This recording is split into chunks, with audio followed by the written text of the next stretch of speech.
Microphones are working. All right, hey, welcome back to the channel, everybody. My name is Chad. Thank you for checking out the Right Line. I got my son with me, Joseph, and we're headed up to Payson today. We actually got a little bit of a late start, but I didn't want to sit at home Saturday and do nothing, so we're going to head up there in a little bit of a cooler temperature. But hey, as the title implies in the video, I wanted to talk about two things in this video. Number one, how I finally got my Jeep to run a little bit cooler. And the other question that I get quite often is, what did the Overland trailer cost to build? And I've been meaning to do a video on that for a while, and just kind of slipped my mind. But we got like an hour and a half drive to Payson, so I thought we'd do this here. Joseph is kind of like my techie kid. We got the cameras mounted, so we're hands-free. And so anyways, what do you think, Joe? That's a good setup. It's not bad, right? Yeah. I wanted to kind of, at one point I wanted to do podcast episodes from the trail like this, but it just didn't work out. So anyways, hey, I'll give you a little bit of background. Okay, so I have a 2014 Jeep JK 3.6 liter Pentastar with the 5-speed automatic and Rubicon, so it's got the 4-to-1 transfer case. And I started having problems with this thing running really hot. And I know that they're programmed to run hot for emissions standards, and I get that part. And everybody that I've spoken to said they also had issues with their Jeeps getting really, really hot. And before I tell you what I did to this vehicle to make it run a little bit cooler, let me give you an idea of what was happening and why I think these things just are not meant to run very cool. So I live in Arizona. This is my daily driver. My commute to and from work is basically level highway. There's no hills. I don't have anything like that. But when we would go anywhere on the highway or up at highway speeds, whether we're empty, just driver passenger, or whether we were towing the Overland trailer, it didn't take long for this Jeep to start running hot. And I mean like 245 degrees hot. Now granted, hey, look, upgrading our vehicles, doing all the stuff we do to it, adding all the weight of winches and tools and big tires and all this kind of stuff, none of that helps, obviously.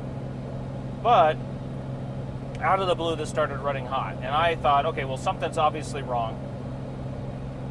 The system itself was fine. I ended up having to put a radiator in it at least once before, but there was nothing in the system that told me that there was anything wrong. I think they put these little radiators in these vehicles, and there's not enough surface area to cool these engines, and or they don't cool at a fast enough rate to keep the temperatures down inside these vehicles. So that's what I was noticing, and Chewy would get 245 degrees empty. Even driving home from work some days in the summer when it's 115 degrees outside, I'd still get temperatures 238, 239, 240, and that's at 65 miles an hour. That's not flooring it to 75 or 80. So in any case, I tried cutting the holes in the hood louvers to see if that would help. That didn't help.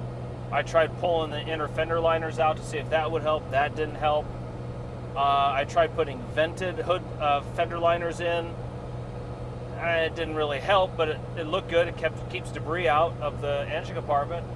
And I made sure that there's absolutely nothing in front of the radiator blocking flow to the radiator. My winch is recessed down into the factory bumper, so that's not causing an issue there. So purely running hot, and I had to come up with a solution.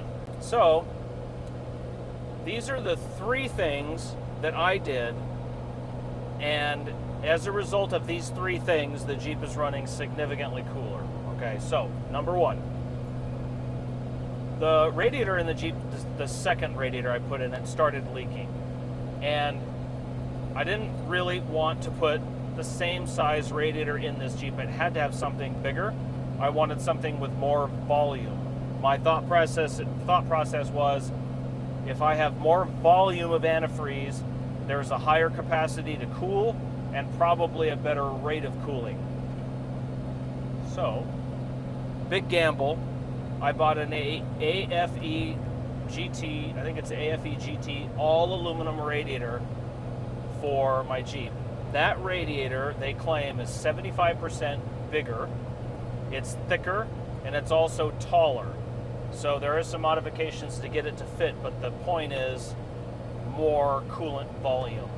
Put that in, Jeep's been running fine, no issues with that. Well, shortly after I put that radiator in, I started getting an oil pressure sensor code, and the oil pressure sensor on the oil cooler had failed. Now, the year before that, I had put in a brand new all aluminum oil cooler with brand new sensors. So to have to replace that stupid sensor again really aggravated me, because if you've done this before, if you're a Jeep owner, if you had to replace that oil cooler, you know how much fun it is to get that out of there. And I will tell you, replacing the oil pressure or temperature sensor can be done without pulling the cooler out. It's tight, but it works. It's doable. All right, tear it all apart. I put the oil pressure sensor in, and I noticed that my plastic lower intake had a crack. So I had to replace the lower intake. And about that time, I had read online about some stories of the earlier model 3.6 Pentastars having smaller lower intake runners and more, it wasn't a smooth bore. And folks were taking 2017 and newer lower intakes and installing them into their older Pentastars. The idea was, back in the muscle car days, they talked about porting and polishing the heads for better airflow. Well, that's basically what that lower intake does in the 2017 or newer. The intake bores are bigger, they're smoother, and theoretically allow more airflow through the intake. So I bought one of those, and I upgraded, while I was also in there, I upgraded my fuel injectors. Jeep had at that point like 175,000 miles on it or something, and so while I was in there, I just replaced them. The same folks that were doing that lower intake runner upgrade were also putting in 8-hole JL 3.6 Pentastar fuel injectors in their Jeeps. So I did a little homework. If I replace the JK fuel injectors, they're 4-hole injectors, they're like $95 a piece. The JL 8-hole injectors were $25 a piece. Do the math. New lower intake, 2017 and newer, and JL fuel injectors, 8-hole injectors. Right after that, I started noticing just it ran smoother, idled better, accelerated better. It did nothing to power. I mean, it's not like it added 50 horsepower, but the drivability was better. Okay, now we're getting the end of 2024, and Jeep Jamboree season is coming, and I needed to replace my tires. They were getting really worn. I wanted to step up a tire size to a 37. And in my mind before this, I thought, with my 35s at highway speeds, I'm turning almost 2,800 RPM at 65 miles an hour on the highway. I did a little bit of math and saw some of the charts, and what the charts were saying was going up to a 37-inch tall tire would put the Pentastar at sort of stock engine RPMs at 75 miles an hour with the automatic transmission. Well, if the engine's not turning as fast, it's not generating as much heat. If it's not generating as much heat, it should run cooler, and it saves a little bit of wear and tear and just load on the engine. So, put 37s on. And after you did all of that, your surging stopped. Yeah, It took a while for the engine to figure out what it was doing, but you haven't had surging since all those changes. You're right, and I think that had to do probably the crack with the lower intake. I think that was a vacuum leak, and it was creating the surging that I was experiencing. So, 3 things: bigger radiator, newer lower intake runner, newer fuel injectors, and I went from a 35-inch tire to a 37-inch tall tire, which effectively geared the Jeep up. Okay. Now, it's 2025. We're in the middle of June. We've already had some really hot temperatures, 215, 216, 217 degrees last week. This is what I've noticed. 200, you mean 115? Yes, 215 degrees. You just said 200. I did. think we'd all be dead. No. I was thinking engine temps, 200s. Okay. Engine temp, yeah. Engine Outdoor weather temperatures at 115, 117 was the hottest one we've had so far in 2025, just this last week. And this is what I've noticed. Engine temps just commuting to and from work would be in the 230 range. Now, they're at the 221, 220 degree range, 222 degree range. About an 8 to 10 degrees difference in temperatures, just normal driving, highway, 65, 70 miles an hour, nothing else. Yeah. Now, this whole time I've been talking, we've been driving to Payson with some of these hills. Driving to Payson, before all those changes, going up some of those hills, either loaded or empty, I'd be up in the 238, 239, 240, 245 degree temperature range. I haven't gotten above 230 this whole climb going uphill. Right now I'm at 212 degrees and we're still climbing. So I've noticed with those changes about a 10 degree decline in temperatures, just sort of across the board, 8 to 10 degree decline in temperatures. I think a combination of all three of those things is really what has made the difference. A good difference in the Jeep. Jeep runs better, idles better. Again, I don't think it did anything to actual horsepower numbers, but overall, it's been all good. So, and Joe, I don't know, did I miss anything? Because I know you and I have talked about this a lot. You've probably gotten sick of me talking about it. Well, you attempted to make that little cooler for it to add to the cooling loop. Yeah. But then you ended up not using that because you found out about the intake and the injectors. Yep. So you switched all that stuff out. Yeah.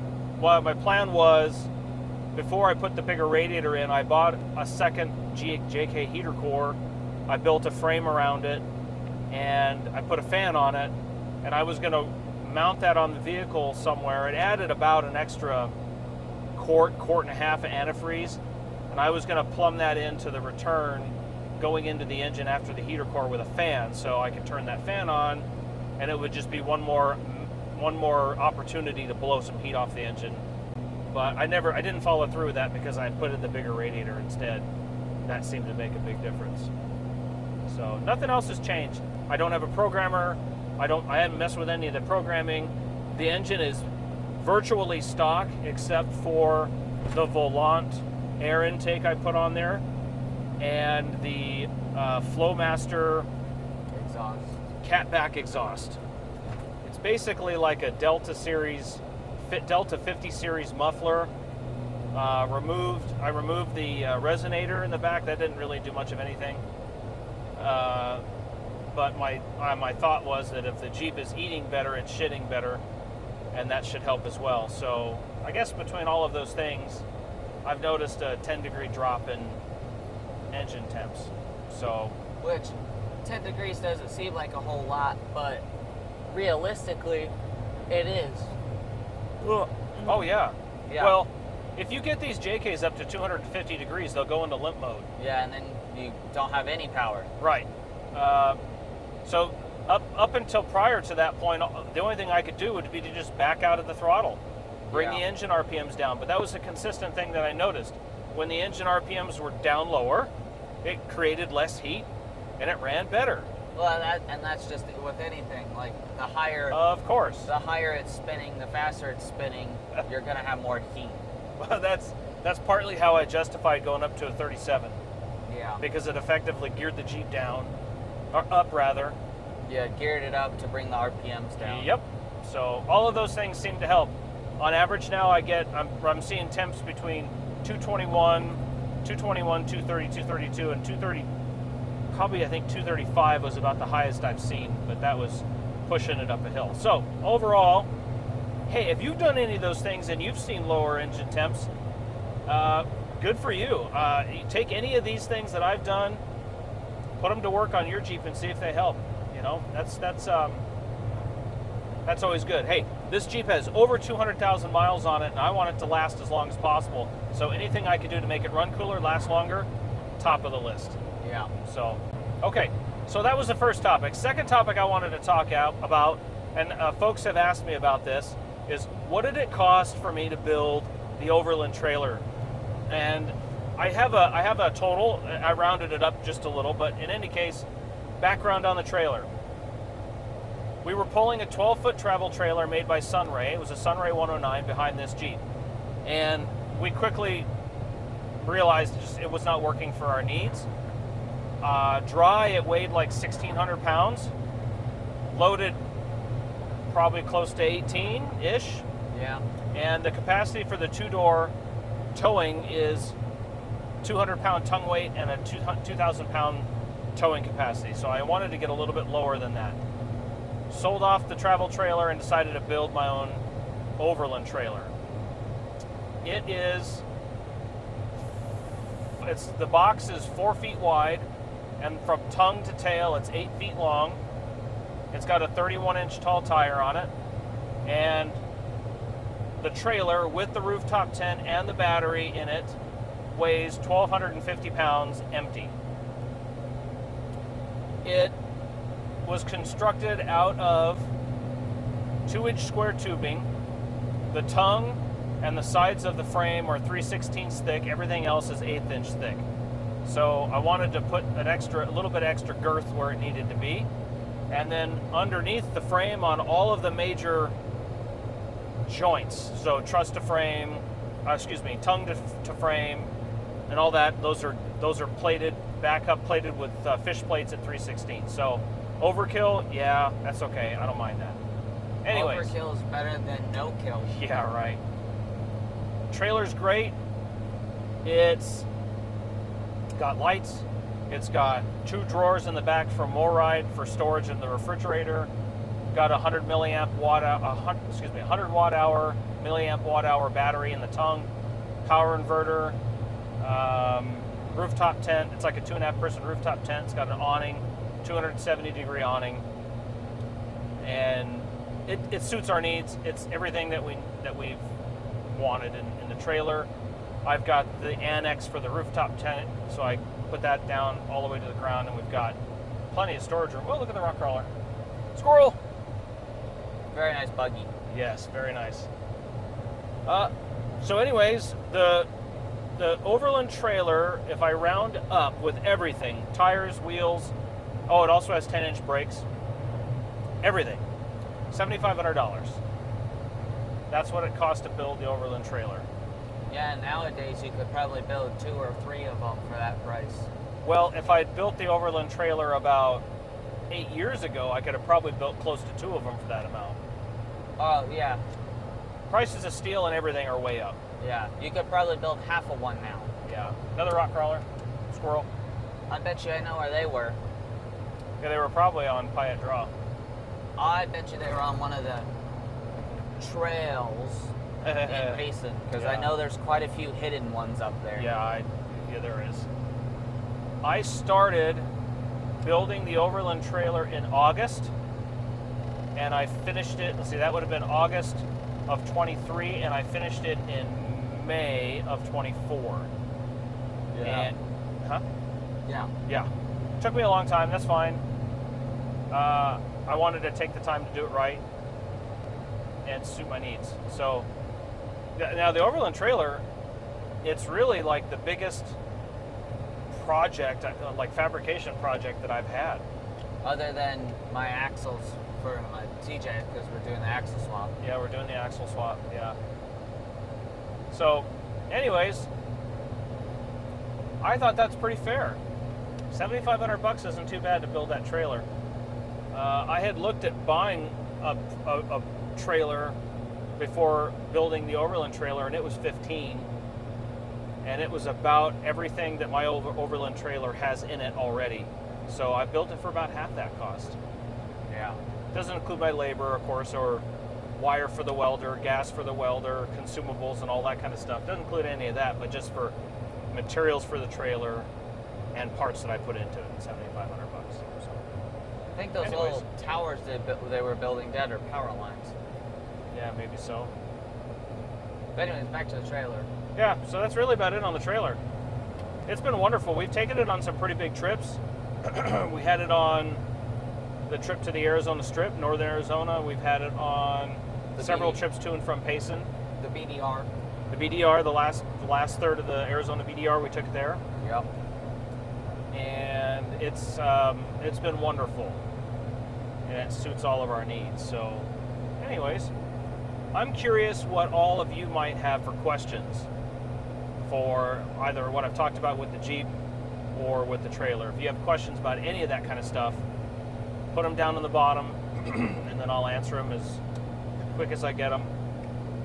And if you're finding the right line for the first time, basically what I do on this channel is Jeeping, some drone work, some DIY stuff, some fab stuff.